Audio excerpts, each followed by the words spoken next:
deze week nu illegale gevechten. Het Misdaadbureau. Mannen die elkaar opzoeken in een verlaten bos of industrieterreinen om elkaar te lijf te gaan. Vanavond duiken we in de wereld van illegale gevechten die gehouden worden op geheime plaatsen en zonder vergunning. Regisseur Joost van der Valk maakte er de Poont-docu Hood Fights over. En we spreken met hoofdpersonen uit de serie. Ali, beter bekend in het circuit als Ali Boom. Yannick van Dinter, wiens vechtnaam Turbulentie is. En de Hoevelaakse Hamer, die eigenlijk Liano Timmerman heet. Juist. Geen familie van mij, overigens, heet ook Timmerman. Eerst naar mijn collega Sandra. Vooral in coronatijd werden dit soort gevechten op openbare plekken populair. Ja, dat nam toen een enorme vlucht. Ook omdat er in de sportscholen natuurlijk niet meer gevochten mocht worden. Ja, toen alles weer open ging, zijn vele hoodfighters gestopt. Maar de gevechten van Hoodfight ten Bosch gingen door en ook nog tot op heden. Op social media hebben ze ook veel volgers en zijn die gevechten ook te zien. Nou ja, regisseur Joost van der Valk stond er met zijn neus bovenop. En zo klinkt dat. Kijk elkaar aan. Touch gloves. Slopen pek. Wat maak je? Dicht erop. Kom. Trappen nu. Kom. Kom op. Goed, Kim. Goed. Ja, goed. Doe je wat doen? Slaan.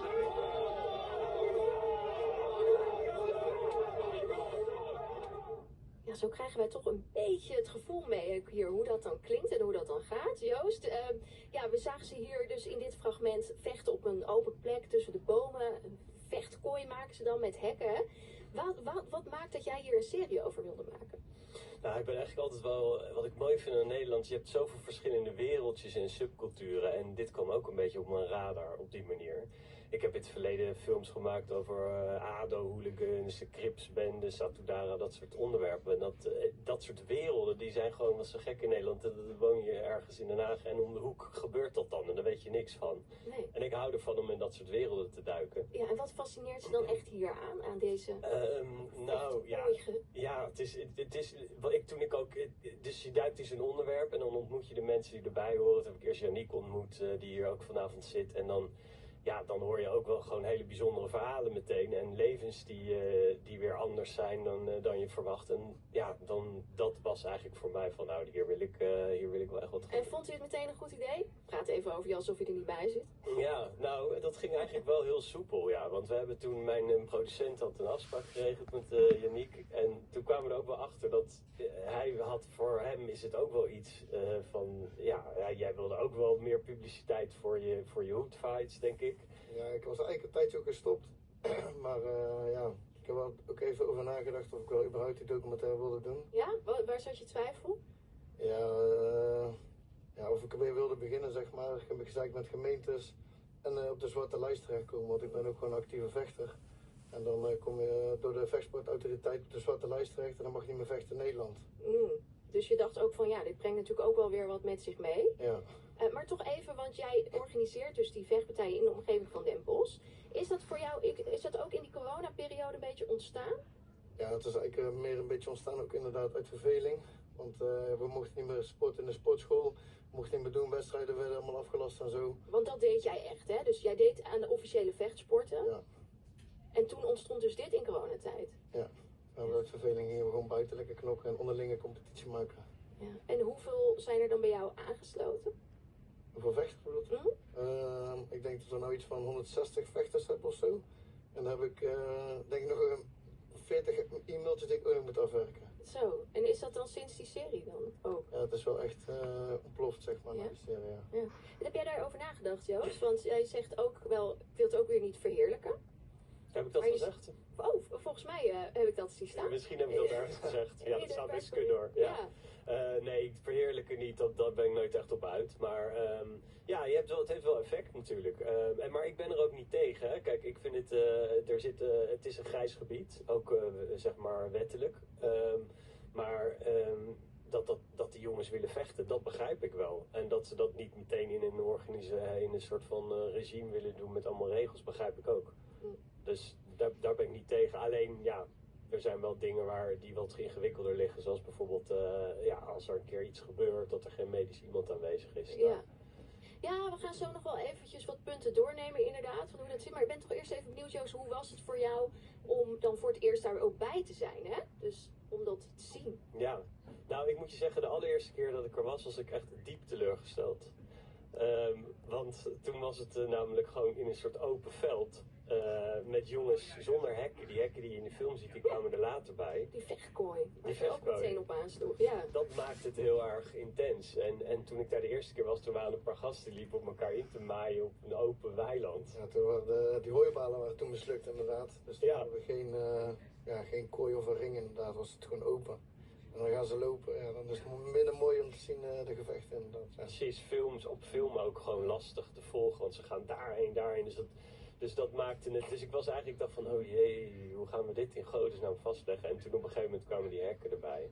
En toen werd het wel visueel ook veel interessanter. Ja, want hoe verklaar jij dan de populariteit, Yannick? Je ziet heel veel jongens die gewoon van vechten houden, maar niet de tijd hebben om echt maandenlang of jarenlang te gaan trainen. Gewoon een keer willen knokken. En heel veel jongens voelen zich aangetrokken of aangesproken omdat die eigenlijk een beetje hetzelfde zijn. Nou, een beetje hetzelfde zijn. Dus dan kijken we natuurlijk ook naar de andere mannen hier aan tafel. Bij jou te beginnen, Liano. Jouw vechtnaam is dus de Hoevelakense Hamer. Zeker. Essen naar de 40 Hoevelaken. Weet toch?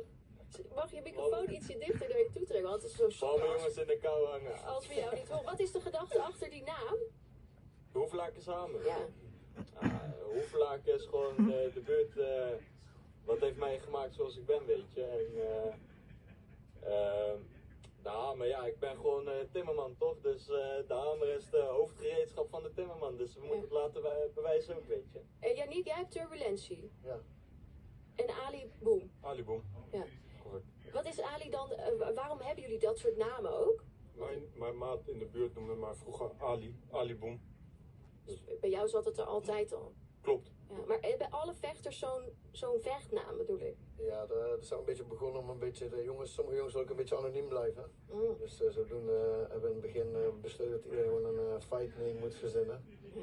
En daaronder gaat vechten. Ja. Maar bij Ali, bij jou is het ook gewoon boom, omdat je gewoon zo uithaalt, toch?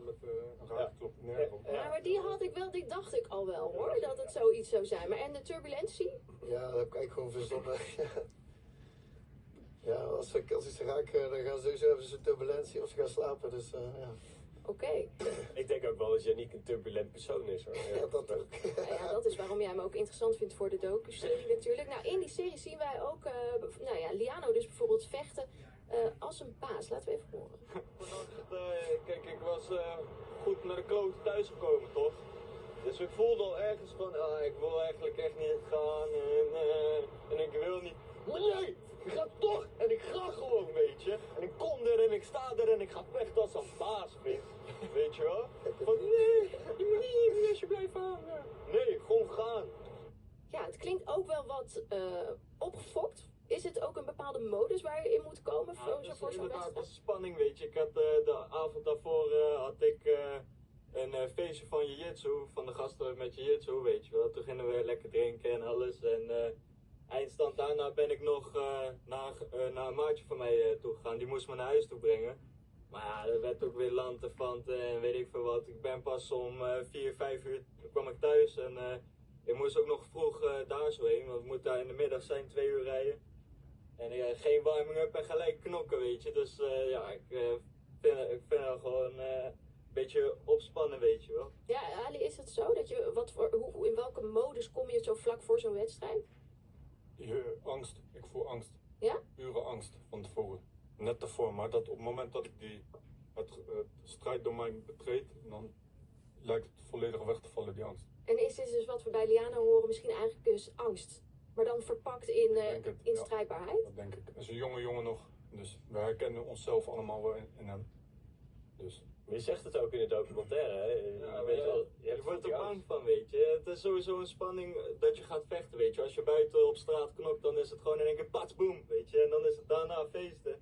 En nu moet je gefocust en dan moet je ervoor gaan trainen. Dat is een hele andere vibe, weet je. En eigenlijk is dat veel dikker om te doen, eigenlijk. We gaan er zo uitgebreid over doorpraten, want dan horen we bijvoorbeeld ook dat de burgemeesters hier niet blij mee zijn. We nemen ook natuurlijk de kritiekpunten door, want die zijn er zeer zeker. Dat allemaal zometeen na het NOS Journaal met Annette Schut. NPO Radio 1. BBB-minister Keizer van Asiel en Migratie weigert cijfers naar buiten te brengen over hoeveel asielzoekers gemeenten moeten opvangen. Dat moet ze volgens de spreidingswet wel doen. Keizer schuift het publiceren van de cijfers door naar haar opvolger, die naar verwachting later deze maand wordt beëdigd. Kamerleden vermoeden dat ze geen slecht nieuws aan de gemeente wil brengen. Bij een veehouder in Noord-Holland zijn tientallen verwaarloosde koeien in beslag genomen. Volgens de NVWA lagen de dieren onder meer in hun eigen ontlasting en liepen meerdere runderen kreupel. Het is niet voor het eerst dat de NVWA bij deze veehouder moest ingrijpen. De politieagent die vorige week bij een aanhouding in het centrum van Utrecht een vrouw schopte, ging te ver. Ook de inzet van de wapenstok bij het incident was niet iedere keer gepast. Onderzoek door een onafhankelijke commissie heeft dat uitgewezen, zegt de politiechef. Er zijn verder geen gevolgen voor de agent. De Duitse politie heeft een jongen van 12 aangehouden op verdenking van het doodsteken van een jongen van 14. Het lichaam van de jongen werd vorige week woensdag gevonden. Volgens de politie was het een geplande actie van de verdachte. Hij zou zijn gepest. En voor de situatie op de weg, Dennis Mooij van de ANWB. In het oosten van het land rijdt het langzaam op de A1 vanuit Hengelo naar Duitsland. Voor de grens bij de Lut heb je 5 minuten vertraging. En een vrachtwagen met pech zorgt voor file op de A58 vanuit Eindhoven naar Tilburg. Tussen Oorschot en Moergestel is de vertraging 20 minuten. Het Misdaadbureau.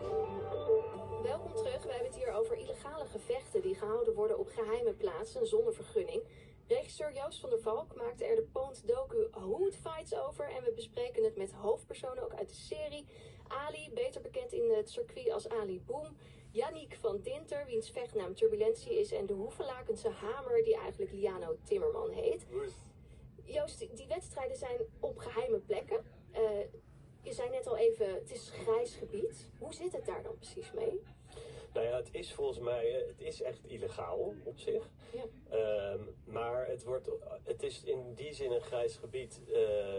Nou ja, dat je dus, het wordt alleen maar aangepakt met verordeningen, lijkt het zo. Plaatselijk dus. Plaatselijk. Dus dat gaat dan door een burgemeester, die heeft er in zijn gebied een hoedfight gehad. Die zegt, die stuurt bijvoorbeeld Yannick een verordening. Hè, en die krijgt dan een dwangsom als die daar dan weer een gevecht zou organiseren. En nou ja, dan verplaatsen meestal de hoedfights gewoon naar een andere gemeente. Dus je kan je ook afvragen hoeveel zin het heeft. Ja, daar komen we zo nog op. En waarom is het verboden? Wat zijn daar volgens jou de belangrijkste... Nou, ik denk, wat ik ook wel een valide, waardevolle reden vind, is dat gewoon medisch... Kijk, er gebeuren ook ongelukken met gevechten. Dat heb jij volgens mij nog niet zo heel veel gehad. Maar dat is natuurlijk iets, ja, dat kan gebeuren. En dat hebben we bijvoorbeeld in de serie ook met iemand die even oud gaat tijdens een MMA-gevecht. Dan realiseer je wel van ja, er zitten wel ook risico's aan. En als je daar dan dus geen ambulance of medisch iemand bij hebt, dan is dat wel een link. Ja, vond je het soms ook wel eens ongemakkelijk? Ja, toen die ene jonge joker gechoked werd, zoals je dat noemt, dan dat vond ik best heftig. Die ging even oud. En ik dacht, als hij wat langer oud was gebleven, was dat best wel heftig. Ja, want dat is natuurlijk een van de belangrijkste kritiekpunten, Yannick. Er is geen arts bij, geen ringarts zoals je dat in de officiële sport hebt. Kijk, als net zo waar je het over hebt, dat gevecht, als hij nog 10 seconden langer had vastgehouden, was die jongen gewoon dood geweest, snap je? Ja, dat kan. Welkom in de vechtsport. Maar dat kan. Welkom in dit zeg jij echt. Hij wordt slap, dus ik zie het als scheidsrechter, dan stop ik het gevecht, ja. Ik ben al zo vaak knock-out geknepen met jiu-jitsu, ja, dat gebeurt. Welkom in de vechtsport. Kijk, het ziet er voor een leek ziet er heftig uit, snap je? Als je iemand 6, 7 seconden goed choke, Is hij oud? ja. Maar hou je hem te lang vast, dan wordt hij nooit meer wakker. Maar dat zegt dan toch eigenlijk wel hoe levensgevaarlijk het is. En als er dan dus geen echte arts bij is. Ja, maar je hebt ook, kijk, als je dan gewoon kijkt naar het boksen en het kickboksen, elk jaar wereldwijd sterven er wel een paar boksers ook in de ring. Maar het gaat dat is sowieso niet vechtsport. snel fout. Dat weet ik zeker. Ja, maar dat argument van dat sportscholen, of dat de vechtsportautoriteit en wat de burgemeesters zeggen, dat het gevaarlijk is, geen ringartsen, dat vind ik een slap argument. Omdat, je hebt ook clubpartijen, waar boksscholen, kickbokscholen, MMA-schooltjes, dan vechten de vechters onderling tegen elkaar. En dan heb je ook knock-outs, je hebt geen ringartsen, niks. Je hebt gewoon een cornerman, je hebt je trainer, misschien een verzorger, en that's it. Dan heb je dezelfde knock-outs, KO's als die bij Hoodfight zijn. Ja, je hebt in de sportschool ook zo heftige En we vechten sportpartijen. ook onder regels, weet je. Dus dat Ja, hele maar argument... vertel mij dan even dan, wat zijn dan de regels? De regels, Kun je zelf kiezen. wij hanteren wel zeg maar de vechtsportregels. Dus het is, laten we jongens vechten, zeggen ze, onder welke regels willen jullie knokken? Boksen, kickboksen, Muay Thai, MMA. En we hebben ze over iets nieuws dan 2 tegen 2. Maar dan ook onder regels van boksen of kickboksen of MMA. Ja, maar als het dan dus te lang doorgaat bijvoorbeeld? Ja, maar te lang. Kijk, daarom is dat. Ik ben ook scheidsrechter, snap je? Ik host ook die partijen. Ik heb heel veel ervaring. Dus als ik zie dat het fout gaat, of zodra een jongen echt open ligt, of een neus is gebroken, of iemand gaat knock-out, dan stop ik gewoon de partij. En als iemand 3 keer neer is gegaan in één gevecht, 3 keer knockdown is gegaan, of 8 tellen heeft gehad, dan stop ik ook de partij, snap je? Ja, misschien goed om even naar fragmentjes te gaan, hè Sandra? Want we zien het dus ook in de documentaire, en Joost zei het al, af en toe voorbij komen. Ja, en dan gaat het niet om een klein schaafwondje, kan ik je vertellen. Je ziet hoodfighters volledig knock-out gaan. Er vliegt soms letterlijk wat bloed door de lucht. Zo ook bij een gevecht tussen Ali, die hier gelukkig op dit moment nog rustig zit. En een vechter die bekend staat als The King. Ja, die koning werd door Ali flink van zijn troon gestoten. Super. Zo, kom eens. Kijk je ook. Volgens mij heb je het schuld op zijn ogen. Ja, zijn wenkbrauw. Hè? Twee wenkbrauw. Doorgaan of niet? Ja, zeker. Twee wenkbrauw is. Maar dan zit hele beeld ook hè daar. Ja, maar die kan niet wel hebben. Hij zegt, is goed, als ze oké, kom maar, fight. Ik zie bijna niks. Dan moet je stoppen. Als je wil stoppen, wil je stoppen. Zie je niks? Kom op, voor de vecht. Ja, maar even rustig hoor. Op nu. Zie je dat dan? Maar hoeveel vingers denk ik op? Ja, 2. Oké, 2, dan kan je vechten. Hij niet meer kan met je armen kruisen. Kom op man. Hoppa. Ja, dit vond ik dus een heel interessant fragment. Omdat jij dan zegt, nou, kun je die 2 vingers nog zien? Ja hoor. Oh, dan kunnen we wel door. Ja, Maar jij hebt toch ook niet die medische kennis? Nee, hij was niet scheidsrechter. Hij was niet de scheidsrechter, nee. Oké, maar die scheids heeft ook niet die medische kennis natuurlijk. Om te zeggen, het kan nog wel. Dat is Spook. Spook, ja. Spook die liet het gewoon doorgaan. Goede scheidsrechter, viel in. Zeker. De eerste keer dat hij het deed, maar hij deed het prima. Maar nog eventjes ook over bijvoorbeeld de categorie. Want dat is natuurlijk ook anders dan bij de officiële vechtsporten. Dat je dus zwaargewicht tegen lichtgewicht, dat kan bij jullie wel. Ja, inderdaad. Dat doen wij dus ook. Om de gevechten spectaculairder te maken. Ja, sommige jongens, bijvoorbeeld hebben een jongen Faceless.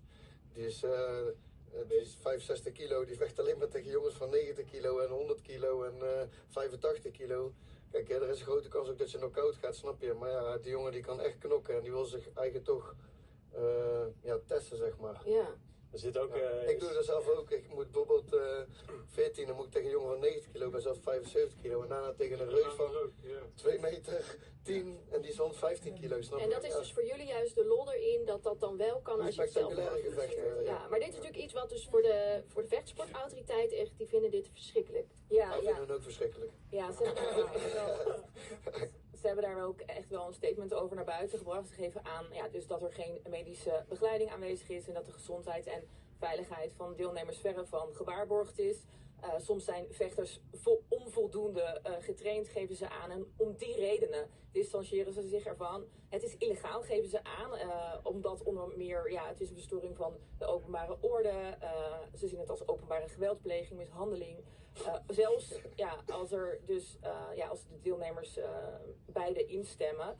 En daarom zeggen zij ook van als iemand deelneemt aan deze gevechten, dan worden ze ook door de vechtsportautoriteit buitenspel gezet. En dat betekent dus uitsluiting. Ja, de zwarte lijst. Ja, de beruchte zwarte lijst van de vechtsportautoriteit. Hoe zie jij het nou, Joost? Want ik ga een beetje 2 kanten op in mijn gedachten. Dus ik kan dit heel goed volgen. En ik denk dan ook als ik jullie hoor, het is gevaarlijk. En wat als het een keer echt goed misgaat?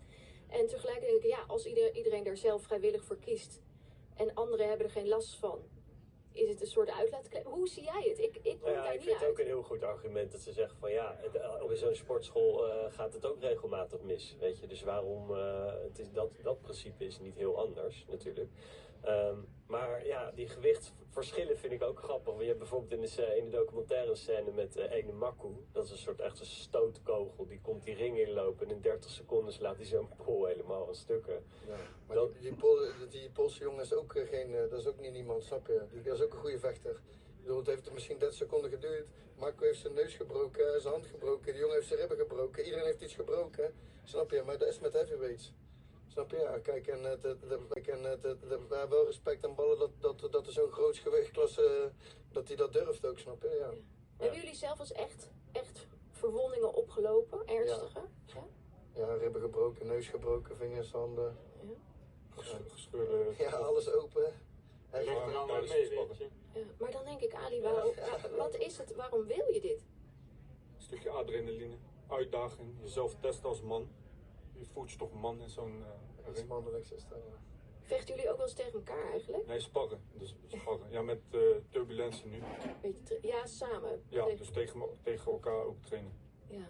En Liano, ik hoorde jou volgens mij in de documentaire zeggen van, dat je ook wel soldaat noemt, hè? Dat hoorde ik een keer voorbij komen. En toen dacht ik, ja, voelt dat ook zo? Of? Ja, je moet gewoon strijden, toch? Strijden en soldaten strijden, weet je. Dus daar kunnen we wel een voorbeeld aan nemen, weet je. Maar kan je niet gewoon het leger ingaan? Ja, had gekund. Ja. Hij is Nee, maar- maar goed feit. Turbulentie heeft het leeg gezeten. Nee, Ja. maar dat vraagt me dan dus Ik heb weer af, bij van, kan je dit ook op een andere... gezeten. Wat ze, ja, oh.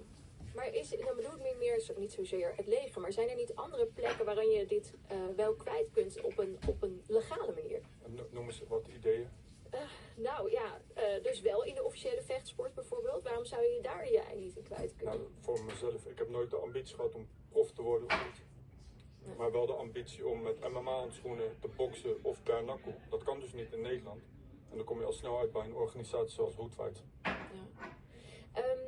We zien ook natuurlijk in de documentaire dat omdat het dus verboden is, dat jullie van plek naar plek gaan, hè Sandra? Ja. Dat zien we ook wel terug. Ja, dat wordt echt gedaan om handhavers te vermijden en boetes natuurlijk te voorkomen. En soms moeten ze ook op de vlucht voor de politie, is te zien in de documentaire. En dat betekent dus spullen pakken, doen alsof er niks aan de hand is en snelle pas vooruit. Ja, wat doen jullie om ervoor te zorgen dat je niet betrapt wordt? Want aan de ene kant wil je natuurlijk ook mensen laten weten dat het er is. Ja, het is geen open event, snap je? Het is wel ons kent ons en zo, dus ja. Zodoende blijft het wel een beetje beperkt. Ja. Mensen. En dus als de politie daar aankomt, Ja, als de politie weet van de locaties, dan komen ze verstoren of dan willen ze weten wat er komt. In het begin van de Hoodfights is ook regelmatig gewoon politie erbij gestaan. Die heeft het gewoon gezien ook. Die vond het ook mooi en leuk en zelfs de politie die volgt ons ook. toen werd er niet ingegrepen, bedoel je? Dat Ja, maar kwam er hoeft pas niet ingegrepen later. te worden. Ze zien gewoon twee mensen sparren, snap je? Ze vinden het mooi, ja, vechtsport, ja, ze vinden het mooi. Dat doen wij ook, ja, oké, ja, tof. Nee, maar precies. Maar toen jij begon, was er een andere houding dan hoe het nu is, bedoel je? Kijk, als je het open, op een open veld doet, of je zet er hek omheen en 40 gasten met bivakmutsen, dan verandert het nogal de sfeer, zeg maar. Ja. Nou zien we in de documentaire ook dat er grappen gemaakt worden door Yannick. Je maakt wel eens een geintje. Ook juist over die plekken, hè? Ja, nee, dat is waar. En dat kan ook, want ze zijn natuurlijk continu van plek naar plek aan het verplaatsen. En dat is af en toe ook wel echt een opmerkelijke plek. Nee, naast de kerkhof ook. Als we met de dood slagen, dan kunnen we het gelijk hier erbij leggen. Ja, een heel kort fragment. Maar bij het kerkhof, lugubere plek. Ja. Hoe zoeken jullie de plekken uit? Ja, rustige plekken, zeg maar, waar je eigenlijk niet zoveel last hebt van pottenkijkers en een beetje afgelegen.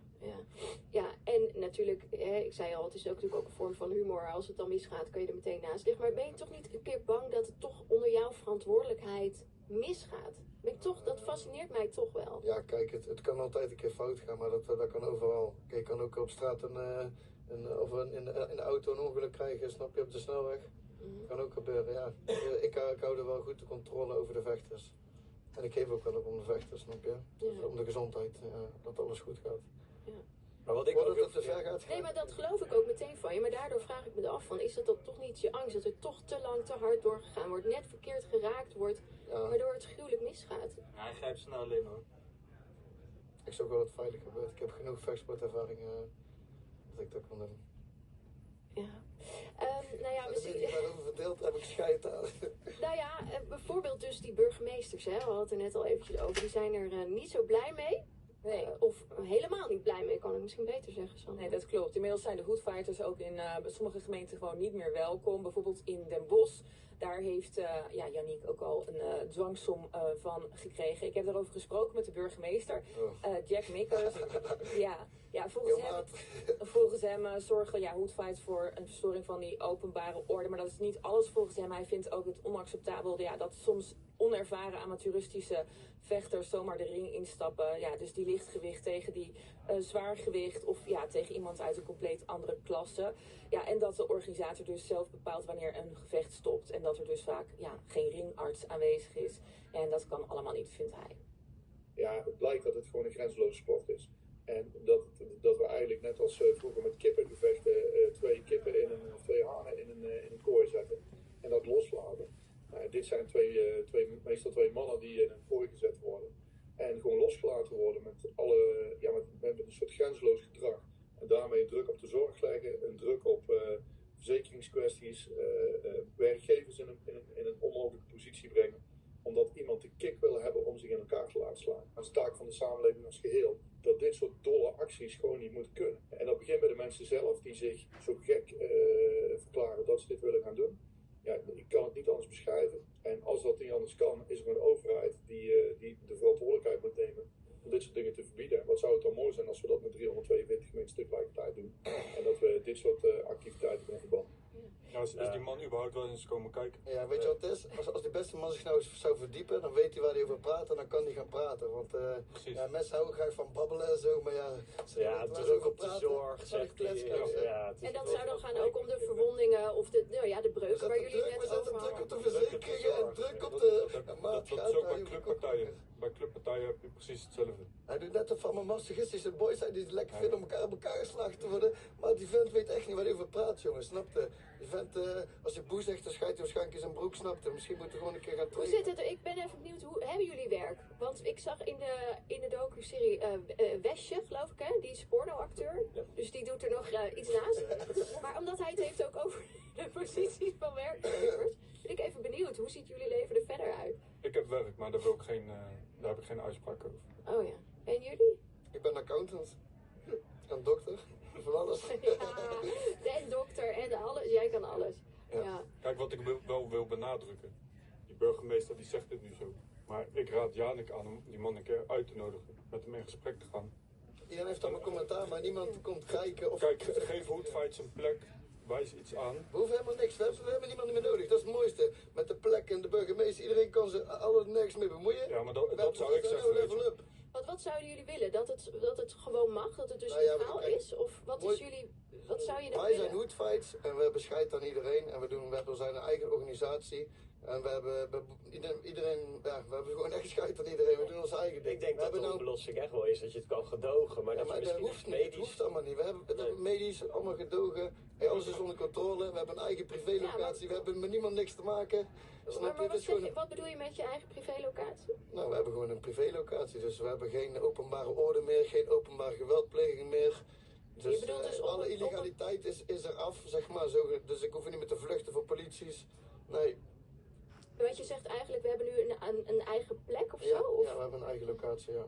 Dus, En je zegt dan gaat die vlieger niet meer op, omdat het... Nou ik weet niet hoe dat... Wat willen ze doen? Ja, de politie kan deze trein opkomen. Of het dan, je zou zeggen van, dan is het hetzelfde als een sportschool, want het is dan op particuliere grond. Ik weet niet, heeft de burgemeester daar nog iets over? Nee, zo wordt het niet gezien. Ook een vaste plek binnen bijvoorbeeld gemeente Den Bosch is geen mogelijkheid. Wat gemeente Den Bosch is, die dwang zo'n 50 rekken, die ga ik niet riskeren natuurlijk. Klopt, en dat is natuurlijk ook, heeft er ook mee te maken, er is geen vergunning. Dus ja, dat is alsnog niet mogelijk. Dus en als het wel zou gebeuren, zo'n vaste plek binnen zijn gemeente, dan zegt hij, ja, dan wordt er opnieuw gehandhaafd en desnoods met hardere maatregelen. Ja, maar dat is dus omdat er daar die...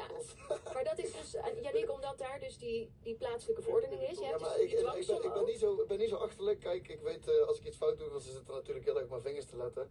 Elke gemeente waar ik een dwangsom heb, tot aan €50.000, dat is al 3 gemeentes, daar kom ik niet in de buurt, daar heb ik geen privélocatie. Ja. Ik zit helemaal aan de andere kant van Nederland, met mijn privélocatie. De buren vinden het geweldig, iedereen komt kijken. En jij gaat vast niet zeggen waar dat is. Nee, ja, dat zou wel achterlijk zijn natuurlijk, want dan ga ik voor de burgemeester met dat dwangsom mijn nek zetten. Nou ja, dat zeg je, want ik hoor deze burgemeester ook zeggen van het zou het beste zijn als we dat met alle gemeentes doen. Hè? Ja, hij wil het nationale handhaving. Wat zei hij daar? Ik zit in de Tweede Kamer met al deze onzin. Ja, dat is lekker... maar zou hij dat willen dan? Ja, op dit moment hebben maar enkele gemeenten een verbod op die Hoodfights opgenomen in de algemene plaatselijke verordening. Ja, in die APV staan er dus de gemeentelijke regels over de openbare orde en de veiligheid. Ja, en deze verboden worden meestal pas ingevoerd. Dus als gemeenten daadwerkelijk met Hoodfighters geconfronteerd worden. Maar het is dus niet zo dat in alle gemeenten in ons land dat al gebeurt. dat al heeft plaatsgevonden. En dat zou dus wel een optie kunnen zijn. Dat zegt hij in ieder geval. Dat ze gaan arresteren dan ook. Nou ja, dat alle gemeenten het opnemen in een APV. Dus dat dan... Hè? Ja, zie je nu net dadelijk. Ja, dat ze kunnen optreden als... Ja, dat je dus niet steeds van gemeente naar gemeente gaat. Maar goed, jullie... wat ik al wel terug hoor hier, maar ook in de documentaire natuurlijk, is dat jullie daar niet mee gaan stoppen. Sterker nog, je hebt ook volgens mij nog allerlei nieuwe ideeën ook. Ja, zeker. We hebben iets heel spectaculairs op de planning staan. Dus ook de eerste keer in Nederland. Dan, we gaan 2 tegen 2 doen, MMA-regels. Daar zijn we nu op voorbereid, ik en Ali. Maar jullie zijn dan een team? Wij zijn een team, ja. Wij Ja, zijn voor een dat team Nederland. zijn we een team. Voor dat gevecht zijn we samengevoegd. Ja. En gaan we... En hoe anders is dat? Dan, totaal nou ja, ik snap dat het 2 tegen 2 is anders dan 1 op 1, maar wat betekent dat voor jullie? Ja, Een andere manier van samenwerken? Ja, als jij er zelf over... Ja, precies. Ja. Dus je moet wel een tactiek... Andere training, andere tactiek. Dus het is een heel ander spelletje. Moet je je voorstellen, dan gaat er één van de twee die is weg. Dan is het dus 2 tegen 1. Dat is wel heel heftig. Dan heb je ineens 2 man. Oh jee, dan is het wel snel klaar. Ja. Ja, en ook, ik begreep ook, want nu hebben jullie in deze gevechten handschoenen aan, hè? Ja, dat is altijd, kijk, dat is het probleem ook in Nederland. Het is verplicht om met bescherming te vechten.